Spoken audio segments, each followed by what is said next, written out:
Hola, buenas tardes. Comenzamos una nueva sesión de nuestro curso de desarrollo de estrategias para Visualchart 6. Esta semana vamos a ver cómo añadir un stock fijo en PDV.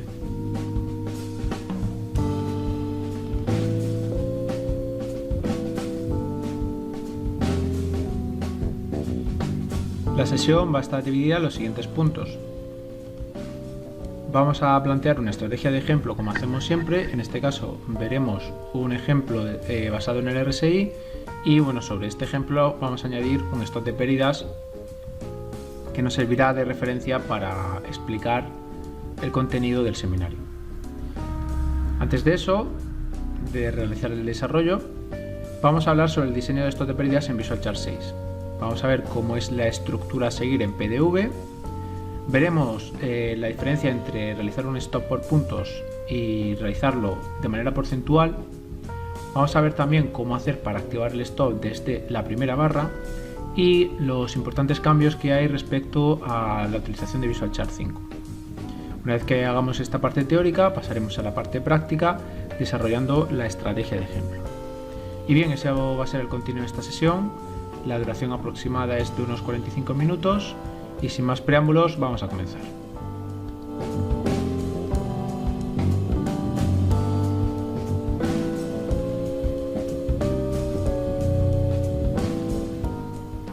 Como decimos, vamos a partir de un ejemplo concreto. En este caso va a ser una estrategia basada en el indicador RSI. Se va a tratar de una estrategia muy agresiva que utilizará, como decimos, este indicador para marcar los puntos de de agotamiento de las tendencias. La idea será la siguiente: buscar aprovechar el momento de máximo agotamiento, no solo fijándonos en el RSI, sino también observando los puntos de soporte y resistencia más cercanos. La idea, por tanto, va a ser operar cuando el RSI esté en sobreventa. En ese momento lanzar una orden de compra al precio del último mínimo de un número determinado de barras, por tanto va a ser una orden de entrada limitada, y haremos lo mismo en el caso contrario. Cuando el RSI se encuentre en sobrecompra, vamos a buscar colocarnos a corto al precio del último máximo de N barras. Como vemos, tal y como estamos diciendo, es una estrategia muy agresiva. Debido al alto riesgo que implica, vamos a añadir un stop de pérdidas que nos permita cubrir el posible fallo de la señal, fallo que por otro lado va a ser el esperado. El ejemplo de lo que queremos obtener lo podemos observar en la siguiente imagen. Como vemos, cada vez que el RSI ha alcanzado los niveles de agotamiento, hemos enviado una orden esperando precisamente el cambio de dirección y pues tratando de buscar el mejor punto de entrada. De hecho, como pueden ver, los puntos de entrada que han salido positivos se sitúan en los momentos pues de máximo agotamiento, es decir, los mejores puntos de entrada. Obviamente esto también puede implicar que la señal falle, y para eso pues tenemos nuestro stop de pérdidas, que es la línea que estamos viendo de color azul y rojo, que cubre pues el negocio abierto en ese momento. Bien, la idea además va a ser realizar una única operación por cada cruce de los niveles de agotamiento. Eso nos va a permitir que no se acumulen muchas entradas en la misma zona, sino que obliguemos a que el RSI acceda nuevamente a las zonas de agotamiento para poder realizar una nueva operación. Bueno, pues esto va a ser el desarrollo que vamos a desarrollar hoy, como decimos, en PDV. Antes vamos a ver la parte teórica, en la que nos vamos a centrar en la explicación del stop de pérdidas. Bueno, lo que vamos a explicar primero cómo debería ser la estructura que debemos de seguir en PDV para añadir este tipo de órdenes de salida en esta o cualquier otra estrategia. Bien, ¿qué debemos de hacer? Pues lo que debemos de hacer es lo siguiente. La orden de venta para cerrar una posición a largo que usaremos será de tipo cerrar largo en stop.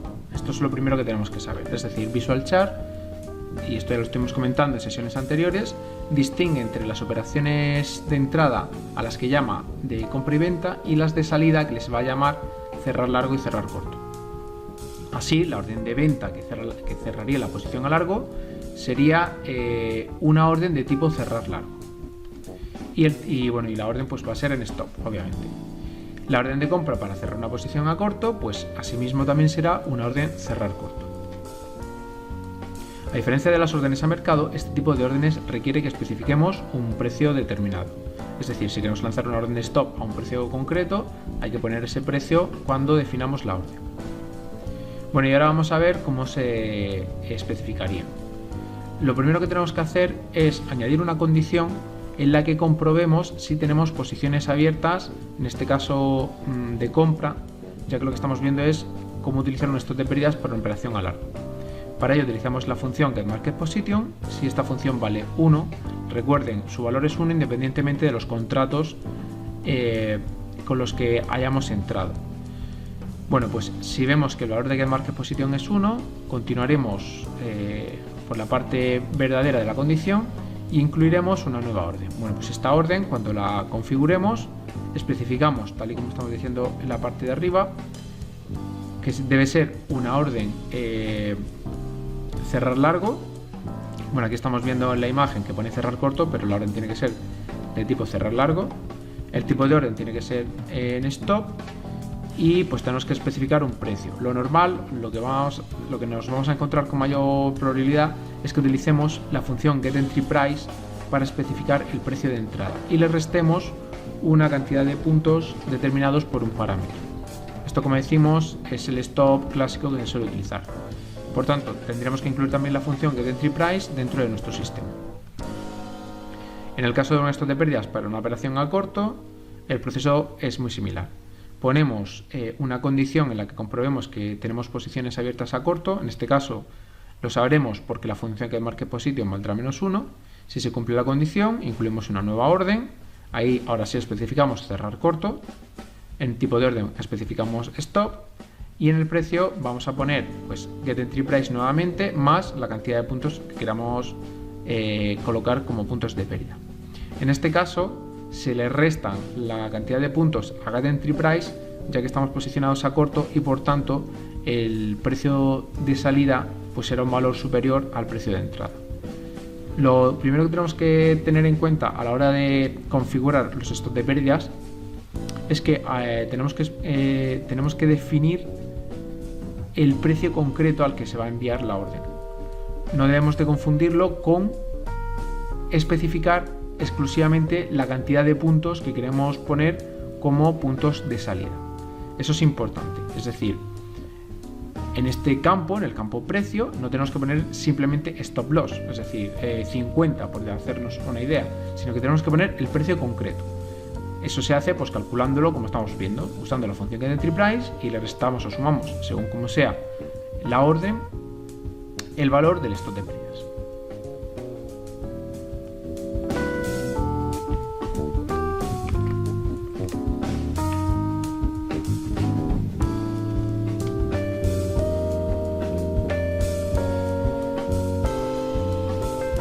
Bien, una vez explicada la estructura de lo que sería el diseño de un stop de salida, vamos a ver la diferencia entre un stop por puntos y un stop porcentual. Como hemos visto, el precio del stop se genera en base al precio de entrada, que en este caso lo calculamos con la función getEntryPrice, y a un parámetro que establece el rango al que se va a situar ese stop fijo. Este parámetro por puntos es el más utilizado, como estamos diciendo. Si bien hay que tener cuidado si trabajamos con instrumentos con una escala de precios muy baja, como por ejemplo puede pasar en el futuro del euro-dólar o con cualquier divisa, ya que en estos casos hay que trasladar la cantidad de puntos a un valor válido según el mínimo movimiento del instrumento.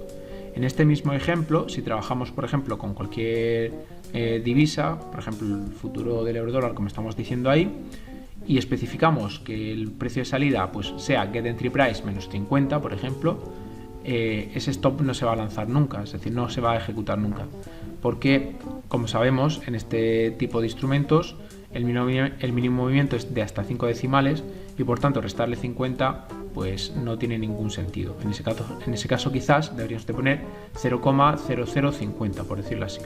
Por eso especificamos que es importante tener esto en cuenta y recordar que en función del mínimo movimiento así debe ser el valor de nuestro parámetro de salida. Bien, este problema no lo vamos a tener si trabajamos con el stop porcentual. ¿Por qué? Bueno, pues porque el cálculo de stop porcentual se hace como un porcentaje del precio de la orden que hayamos realizado. Eso quiere decir que una pérdida del 2% siempre será una pérdida del 2% independientemente del mínimo movimiento. En este caso, el stop porcentual, por decirlo de alguna manera, es un valor que en términos generales o en términos absolutos, pues nos va a resultar mucho más cómodo que utilizar un stop fijo. Sin embargo, también es cierto que muchos usuarios prefieren utilizar el valor fijo y bueno, atenerse a que luego tienen que hacer la conversión en caso de trabajar con divisas o instrumentos similares. Bien, en caso de que efectivamente queramos trabajar con un stop porcentual, habría que hacer el cálculo de la siguiente manera. Si por ejemplo es un stop para una salida de posición de compra, el precio del stop de pérdidas se debe especificar con una función similar a la que estamos mostrando en pantalla. En ese caso, igualmente seguiremos poniendo orden de cerrar largo, en el tipo de orden pondremos en stop, pero en precio debemos de poner precio de entrada, en este caso representado por la función getEntryPrice, y luego multiplicamos por 1 menos el parámetro que especifica ese stop porcentual dividido en 13. Esta función es una función genérica y bueno, simplemente nos aprendemos la fórmula y nos va a valer para cualquier clase de sistema.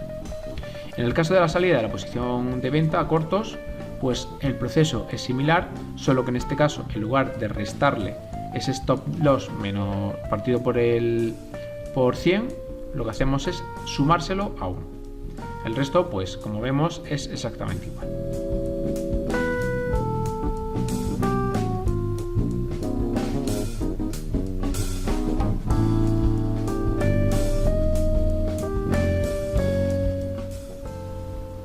Otro aspecto muy importante a la hora de desarrollar un stop de pérdidas es la posibilidad de activar el stop desde la primera barra. Si nos ceñimos a diseñar el stop de pérdidas según como acabamos de ver, es decir, comprobando que pues tengamos posiciones abiertas a corto o a largo, nos encontraremos con un problema, y es que la orden solo se activará una vez que ha pasado la primera barra del negocio. Y en la imagen que mostramos se ve un ejemplo bastante claro. En este caso hemos colocado una orden de compra que se ejecuta a mercado, por eso vemos que nos marca como punto de entrada la apertura de dicha barra, y al finalizar esta barra se coloca el stop de pérdidas, representado por esta línea discontinua que estamos viendo. Pues bien, como vemos, finalmente el stop de pérdidas se alcanza varias barras más adelante, pero también podemos ver que durante la formación de la primera barra ese stop ya se alcanzó, es decir, que el precio llegó a estar mucho más abajo del valor al que hubiéramos deseado que la operación cerrase. Esto ocurre por lo que estamos diciendo. GetMarketPosition y getEntryPrice, que digamos que son las funciones que hemos utilizado en la estructura del stop de pérdidas, no se actualizan hasta que finaliza la primera barra del negocio, como el ejemplo que estamos viendo. Como consecuencia, si queremos tener activado el stop desde la primera barra, debemos replicar estas órdenes para que se lancen también justo después de enviar la orden de entrada. Se activarán como si fueran órdenes OS, es decir, las enviaremos conjuntamente con las órdenes de entrada, pero estas órdenes no se enviarán a mercado hasta que no se lleve a cabo la ejecución de la orden de entrada. Eso es importante tenerlo en cuenta. Bien, este añadido lo tendremos que hacer siempre y cuando queramos colocar ese stop desde la primera barra y que nos pueda abrir y cerrar sobre la misma barra. En caso de que no nos repercute o que no queramos hacerlo, podemos dejarlo con la estructura que hemos visto hasta ahora. Bien, en caso de que sí lo queramos añadir para evitar precisamente situaciones como la que estamos viendo, pues lo que habría que hacer es algo como lo que vamos a ver a continuación. Aquí tendríamos un ejemplo de estructura en el que añadiríamos tanto el stop para el resto de barras como para esa primera barra. La estructura general sería la siguiente. Aquí tendríamos la condición para posicionarnos largos, aquí la condición para posicionarnos cortos, y, como vemos en la parte de abajo, la estructura que hemos planteado al principio del seminario. Comprobar si GetMarket Position vale 1 y lanzar el stop de pérdidas en base a GetEntryPrice. En caso de que valiera -1, pues lo mismo, solo que sumamos en vez de restar y especificamos cerrar corto. Con esa estructura, tal y como hemos dicho, nos va a permitir cerrar la posición en la primera barra. Para ello tendremos que hacer lo que estamos viendo aquí. Lanzar lo que vendría a ser una orden OSO, que sería en el mismo punto en el que estamos enviando la orden de compra. Incluimos, replicamos esa orden de salida, solo que en este caso deberemos de especificar cuál va a ser el precio al que queremos comprar. No podemos usar la función GetEntryPrice, puesto que, como decimos, esa función no se va a actualizar hasta que finalice la barra siguiente en la que hemos entrado. Por eso ven que la principal diferencia es que esta orden de cerrar largo no utiliza GetEntryPrice, sino que utiliza el precio al que compramos. Si nuestra orden, en lugar de ser limitada o en stop, nos referimos a la orden de entrada, fuera una orden a mercado, lo que haríamos sería coger como precio de referencia el precio de cierre de la barra donde vamos a enviar dicha orden.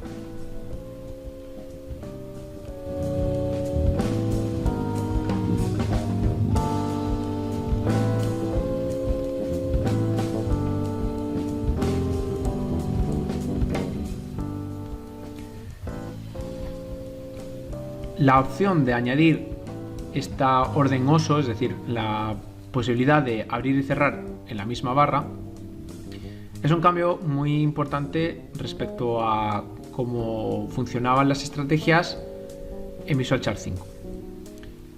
Por la siguiente razón. Las órdenes en Visual Chart 6, una vez que se ejecutan, se cancelan y dejan de tener valor para el resto de la barra, aunque esta barra no haya finalizado. Este funcionamiento no era así en versiones anteriores, haciendo que si una orden quedaba desactivada, podría volver a activarse si la barra aún no había finalizado. Como consecuencia, si nosotros enviábamos una orden como la que estamos planteando aquí, es decir, acompañar con la orden de entrada una orden de salida, nos podía dar lugar a que se generara un efecto metralleta, por decirlo de alguna manera. Es decir, que se estuvieran enviando continuamente hasta la finalización de la barra órdenes de entrada y salida pues constantemente. Bueno, pues esa situación no se nos va a dar ya en Visual Chart 6, ya que, como decimos, las órdenes, una vez que se ejecutan, se cancelan y dejan de tener validez. En la imagen tenemos un ejemplo de ello. Aquí estamos viendo que se ha colocado una orden de entrada limitada de compra y justo un poco por debajo una orden de salida en stop, en este caso de cerrar largo. Bueno, pues vemos que se inicializa la barra, el precio cae, efectivamente alcanza nuestro precio de compra, pero atraviesa también el precio de salida, con lo cual abre y cierra en ese periodo de tiempo. Como vemos, el precio sigue bajando y bueno, pues continúa varios ticks más abajo del momento en el que hemos entrado y salido. En versiones anteriores, como Visual Chart 5 o Visual Chart 4, el resto de ticks que han quedado por debajo del precio de compra y el precio de salida generarían nuevas operaciones de entrada, porque se volvería a activar la orden de compra. En este caso, en Visual Chart 6, esto no ocurre y aunque el precio continúa bajando, no volvemos a ver más operaciones a lo largo de esa barra, teniendo nuevas operaciones ya a partir de la barra siguiente.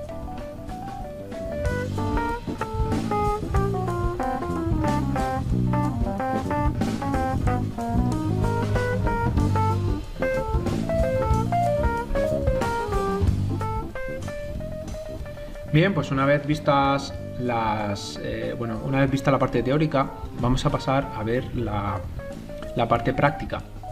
Vamos a empezar primero por hacer un listado de los elementos que vamos a necesitar para desarrollar nuestra estrategia. En concreto, los elementos que vamos a necesitar serían los siguientes. Obviamente debemos añadir el indicador RSI, ya que es la base de nuestro sistema. Además, nuestra estrategia debe contar con los siguientes parámetros. Vamos a añadir un parámetro para poder modificar el periodo del RSI, también para especificar los niveles de agotamiento, upper band y lower band. Vamos a incluir un parámetro llamado nbarras que nos va a servir para indicar el valor máximo mínimo de donde se obtendrá el precio de entrada. Para ello utilizaremos las funciones getHighest y getLowest. Esas funciones que lo que hacen es devolvernos pues cuál ha sido el máximo de las últimas n barras y el mínimo también. Incluiremos un parámetro stop loss para determinar la cantidad de puntos, en este caso va a ser un stop por puntos, y un parámetro para determinar también el número de contratos por negocio. Con respecto a la lista de funciones que vamos a necesitar, pues incluiremos el getMarketPosition, la función getEntryPrice y también, como hemos dicho, aunque no lo hemos especificado en pantalla, las funciones getHighest y getLowest. Por último, vamos a incluir también una variable que vamos a llamar cruce RSI y que lo que nos va a permitir es contabilizar los cruces del RSI con sus bandas e impedir más de una entrada por cada cruce sobre compra o sobre venta. Esta variable lo que nos hará es servirá de chivato o de alguna manera para marcarnos cuando se ha producido un cruce con las bandas de sobrecompra y sobreventa. Lo que haremos será que cada vez que se produzca este cruce permitiremos las entradas y una vez que se ha ejecutado una nueva operación volveremos a cambiar el valor de la variable para que hasta que no haya un nuevo cruce no podamos volver a entrar aunque la operación se haya cerrado porque por ejemplo haya saltado el stop de pérdidas. Bueno, ahora cuando pasemos a la parte teórica explicaremos mejor qué utilidad va a tener esta variable. Y sin más, vamos a pasar a Visual Chart y a desarrollar la estrategia.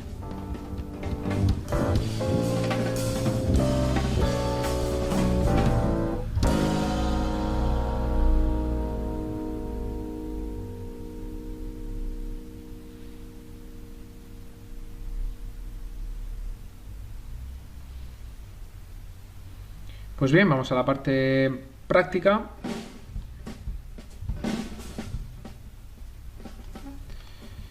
Estamos aquí y bueno, pues lo primero que haremos será montar la estrategia. Para ello seleccionamos estrategias y bueno, nosotros lo que vamos a hacer es adelantar trabajo partiendo de una estrategia que ya existía previamente. Esto, como sabes, lo hacemos habitualmente y lo que nos permite es reducir el tiempo de diseño y bueno, pues ahorrarnos tiempo también para otro tipo de cosas. Para ello, ¿qué vamos a hacer? Bueno, en la sesión anterior desarrollamos una estrategia basada también en el RSI, que en este caso lo que hacía era operar cuando se cruzaba el RSI pues con las bandas de sobrecompra y sobreventa, pero de manera distinta como lo estamos haciendo aquí. Bueno, pues vamos a utilizar esa estrategia como referencia y la adaptamos a lo que necesitamos ahora.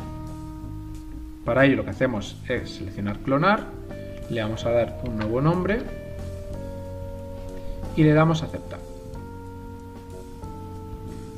Esperamos a que se cargue el entorno de programación y una vez lo tenemos cargado lo que vamos a hacer es centrarlo. Bueno, pues una vez que lo tenemos centrado le damos amplitud y como decimos vamos a utilizar este código que ya tenemos aquí para modificar, bueno, pues para montar nuestra estrategia en base a lo que nosotros vamos a necesitar. Bueno, ¿qué elementos tenemos y qué elementos habría que añadir? Ya tenemos el RSI incluido, con lo cual no haría falta añadirlo. Recuerden que en caso de necesitar añadir algún indicador, pues simplemente pinchamos el botón derecho, le damos a añadir e incluimos el indicador. También tenemos el periodo y las bandas inferior y superior, el parámetro stop loss y el parámetro contratos. Vamos a añadir la variable n barras, que la vamos a utilizar para establecer, como decimos, los niveles de entrada. Vamos a ponerle como valor inicial 10 y lo optimizaremos entre 2 y 20, por ejemplo.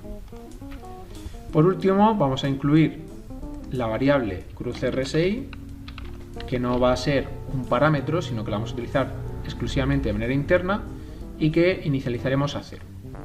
Lo dejamos así y no tocamos nada más. Bien. En cuanto a las funciones, pues vamos a añadir la función getHighest y getLowest. La vamos a encontrar escribiendo serie highest. Aquí seleccionamos el precio máximo de cada barra y la longitud ahora la cambiaremos. Le damos aquí, le damos a activar, desactivar parámetros y en el segundo parámetro escribimos n barras. Esto nos permite asociar el campo longitud de la función getHighest con el parámetro n barras que hemos incluido en nuestra lista de parámetros. Cosa que podemos ver una vez que está incluida la función. Repetimos el proceso con la función getLowest. Esta función la encontraremos como serie lowest, la marcamos, seleccionamos como precio de referencia los mínimos y hacemos lo mismo. Le damos a activar, desactivar parámetros, seleccionamos el segundo campo y sustituimos su valor por n barras para que haga lo mismo, para que se asocie con el parámetro n barras. Ahí lo tenemos. Bien. Bueno, pues ya tenemos los elementos necesarios para poder montar nuestra estructura. Como decimos, el sistema lo que va a hacer es operar cada vez que pues, estemos en zona de sobrecompra o sobreventa. En concreto, lo que queremos es que envíe órdenes de compra, aquí, cuando se encuentre en esta zona, que busque el mínimo de las últimas barras y que nos intente comprar a ese precio. En este caso lo mismo. Aquí intentaríamos entrar vendidos al valor del máximo de las últimas n barras, que en este caso se está dando en ese mismo momento. Bueno, pues para ello, ¿qué pondremos? Paso número 1, comprobar que no estamos comprados. Aquí vamos a borrar esta función y observamos si el RSI es inferior a la variable lower bound. Bien, esa sería la condición. Vamos a centrarlo. Si se cumple la condición, enviaremos una orden de compra, en este caso limitada. Y el precio lo va a determinar, borramos esto, la función getLowest. Bien, esa sería la orden de compra.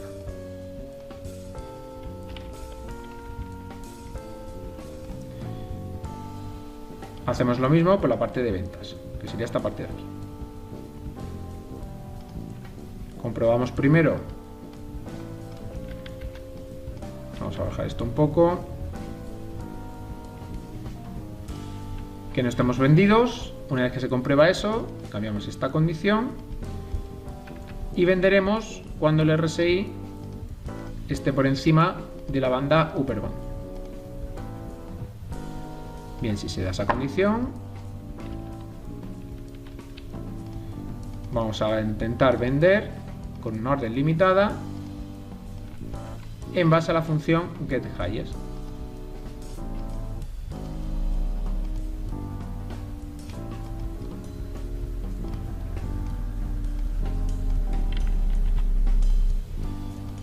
Por último, una vez que tenemos la posición abierta, pues lanzamos un stop de pérdidas para cubrir posibles pérdidas.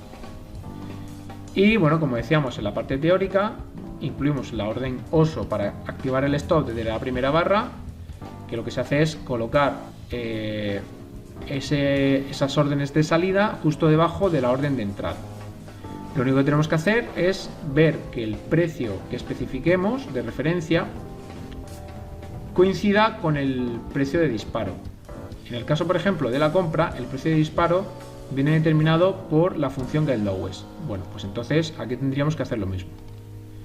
Cambiaríamos lo que viene puesto por defecto por lo que sería el precio de entrada a compra, restándole el stop de pérdidas. En el caso de entrada a corto, lo mismo. Vamos a entrar cortos en base a la función getHighest. Bueno, pues como ese es nuestro precio de entrada a corto, lo seleccionamos y le sumamos el stop de pérdidas. Y quedaría de la siguiente manera. Le damos a aceptar. Y bueno, y esta sería la estructura base de la estrategia que queremos montar, con una modificación que ahora a continuación veremos. Vamos a dejarlo tal cual está y ahora vemos ese cambio que es necesario incluir. Le damos a compilar, lo vamos a probar sobre el gráfico y vemos, bueno, pues sobre el gráfico precisamente vamos a ver qué es lo que hace falta añadirle a la estrategia. Vamos a insertarla, la tenemos aquí. Como vemos, nos aparecen el periodo, las bandas de sobrecompra y sobreventa, el stop de pérdida, los contratos y n barras. Vale, pues le damos a insertar y ahí estábamos viendo las órdenes que tiene que hacer el sistema. Como decíamos, una vez que rompe la zona de sobreventa, se coloca comprado y lo mismo en las zonas de sobrecompra. Bueno, aquí como vemos que el sistema no le hemos puesto ningún intervalo horario, pues aquí ha saltado el gap antes de tocar nuestro stop y por eso, bueno, el precio de salida es peor al que habíamos puesto inicialmente.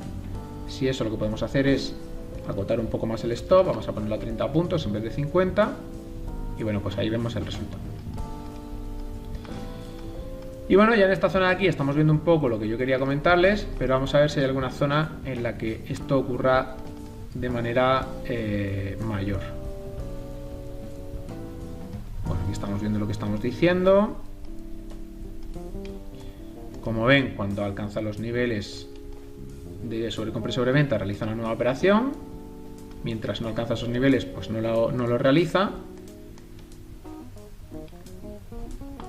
Bien.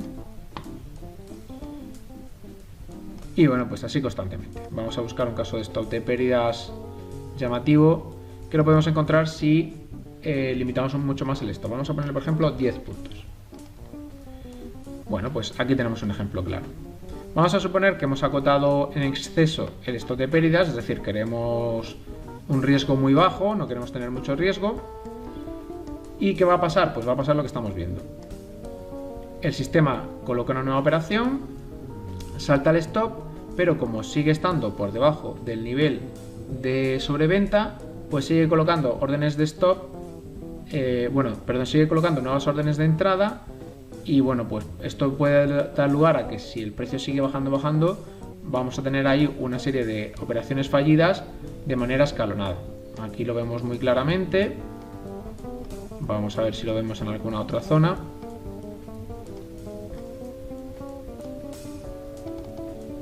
Aquí vemos una situación similar. Aquí quizás es donde está peor, fíjense aquí, ¿vale?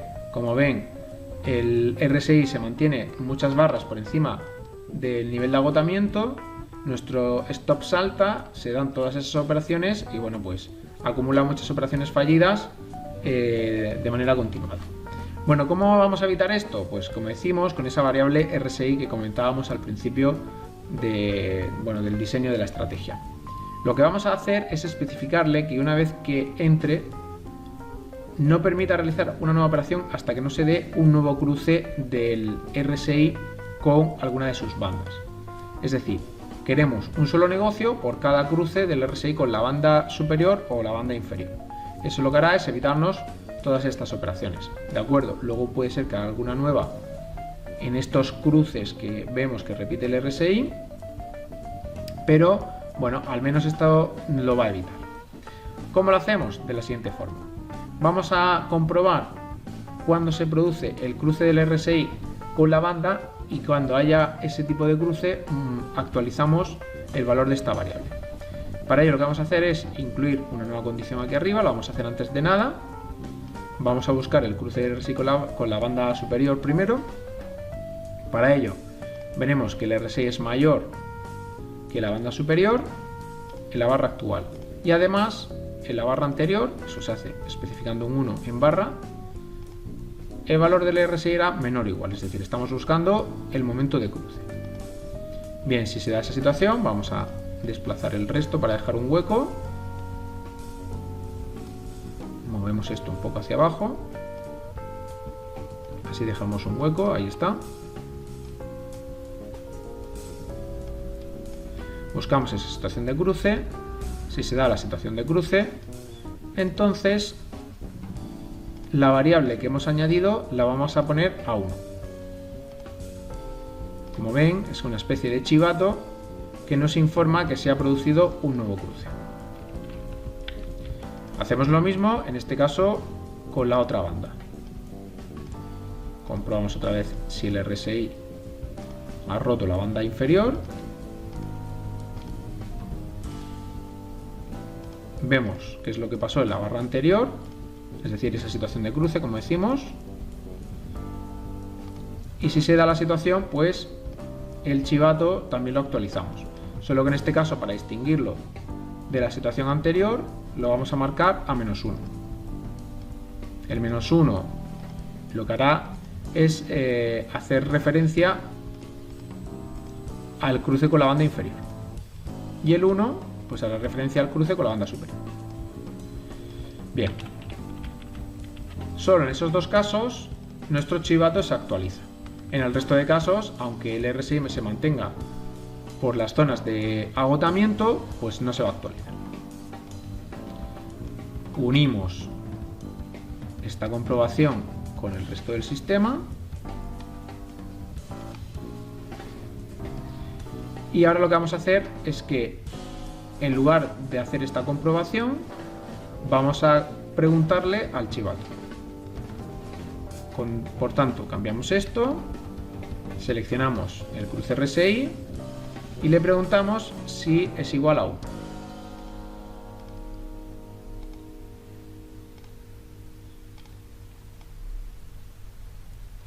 Hacemos lo mismo en esta parte de aquí, solo que en este caso, no, perdón, sería al revés. Como aquí lo que nos interesa es comprobar que el RSI ha cruzado la banda inferior, eso sería para comprar, no sería compararlo con 1, sino con -1.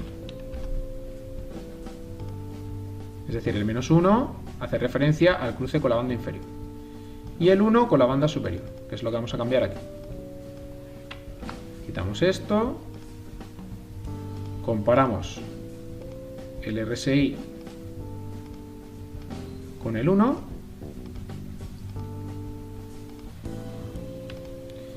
y si se da la condición, lanzamos la orden de venta. Bien, lo que haremos es que este cruce RSI lo vamos a reiniciar a 0 cuando se actualice el número de entradas. Eso lo podemos saber con la función ahora se lo digo, espera un momento, vamos a buscarla. Number of trades, ¿vale? Perdón, que es que no recordaba el nombre. A ver si la encontramos.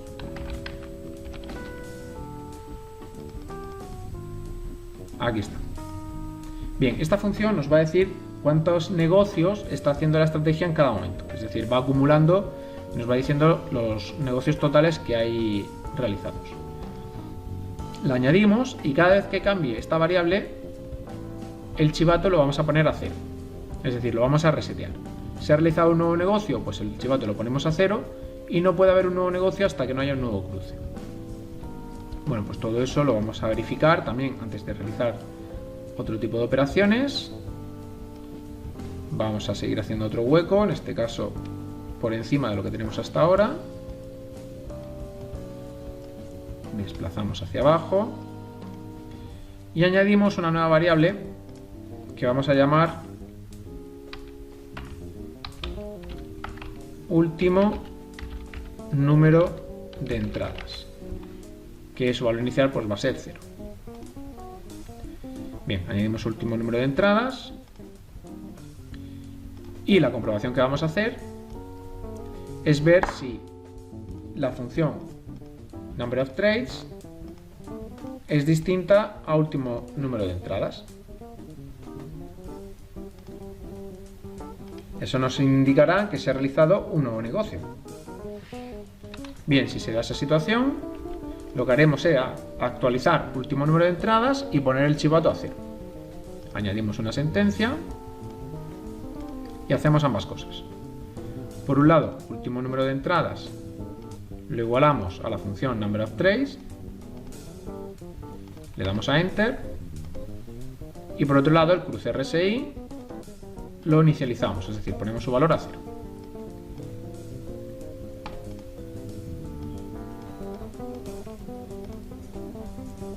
unimos con la condición siguiente y tanto si se cumple esto como si no, también unimos. Vamos a ver si podemos esto un poco más, centrarlo un poco. Esto por aquí.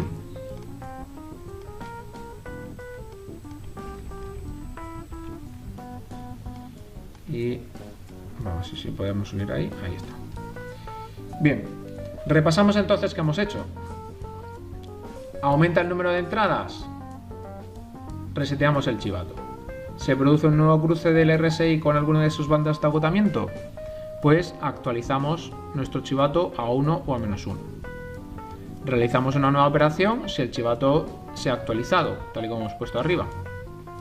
Lanzamos nuestras órdenes de entrada, incluimos la orden OSO y siempre que tengamos posiciones abiertas colocamos un stop de pérdidas. Vamos a volver a compilar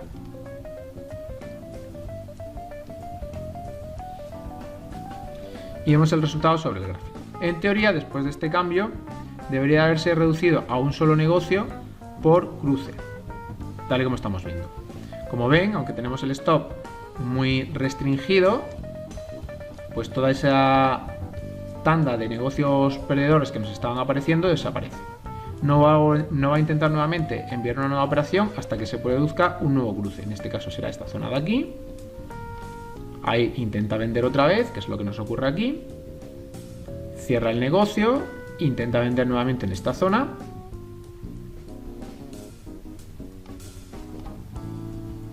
Lo consigue en este punto de aquí. Aquí quizás también podríamos ponerle que si el RSI deja de estar por encima de las zonas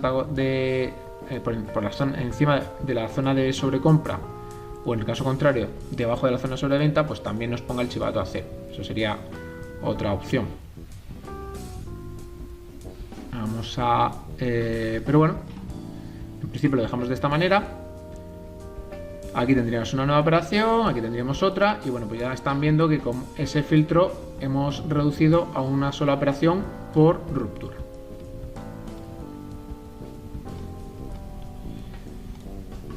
Aquí tenemos dos operaciones, una por cada uno de los cruces, y bueno, pues así constantemente.